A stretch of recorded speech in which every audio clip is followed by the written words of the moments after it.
Hello everyone मु रवि कुमार आपण मैंने देखुं लेटेस्ट इन्फो। तो चलते जाना आजिकार लेटेस्ट इनफॉरमेशन कौन अच्छी। तो आजिकार लेटेस्ट इनफॉरमेशन रे आज जाना ओडिशा सरकार गोटे नुआ पदक्षेप नौ जोटा कि ठीक कि भूल से आपण मैंने कमेंट करके जनइबे। तो चलतु देखा आजिकार लेटेस्ट इनफॉरमेशन कौन अच्छी।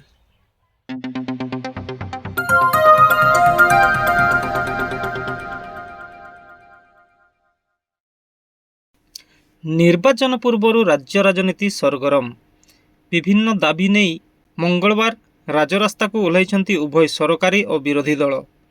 राज्य रे आईन श्रृंखला विपर्यस्त नहीं विरोधी बीजेपी राजरास्ता को ओह्लैथिबा बेले केंद्र 5 किलो मागणा चाउल काटिबा और धान क्रय क्षेत्र में बजेट रे 20,000 कोटी कम व्यय बराद करने भली प्रसंग को नहीं रास्ता को ओह्लैछंती बीजेडी। केंद्रर धान किणा नीति और प्रधानमंत्री गरीब कल्याण अन्न योजना को बंद करने प्रसंग को नहीं रास्ता को ओह्लैछि बीजेडी। आज राजभवन सम्मुख रे धारणा देइछि बीजेडी।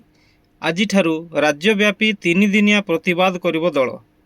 आसंता काली पंचायत कार्यालय सम्मुख रे और 16 तारिख रे ब्लॉक और जिलापाल ऑफिस सम्मुख रे आंदोलन करिब बीजेडी। पूर्वर जो परिमाणर धान उठाउथिलो एबे भी सही परिमाणर धान उठाओ नचेत आंदोलन को तीव्रतर कराजिबो बोली चेतावनी देइछि बीजेडी। ओडिशारू उषुना चाउल उठाण परिमाण कमाई देवा फल रे राज्यर लक्ष लक्ष चाषी धान बिक्री प्रभावित होब।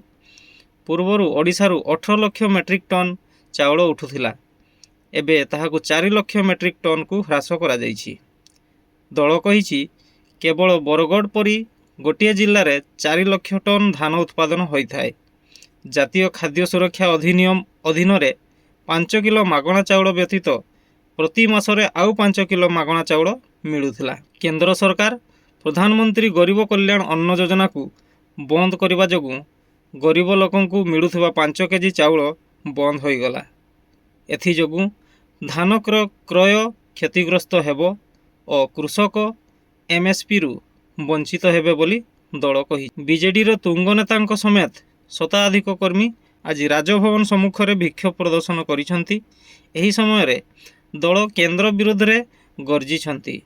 एहा परे बीजेडी रो सांगठनिक संपादक विधायकों एक टीम राजभवन जाई राज्यपाल को दाबी पत्र प्रदान करिसंती। इनफॉरमेशन जदि आपण मानकु भल लागुथाय तेबे निश्चय गोटे लाइक करिवे एवं यही भली इनफॉरमेशन देखिबा पई मो चैनल को सब्सक्राइब करबा को जमार भूलेबेनी।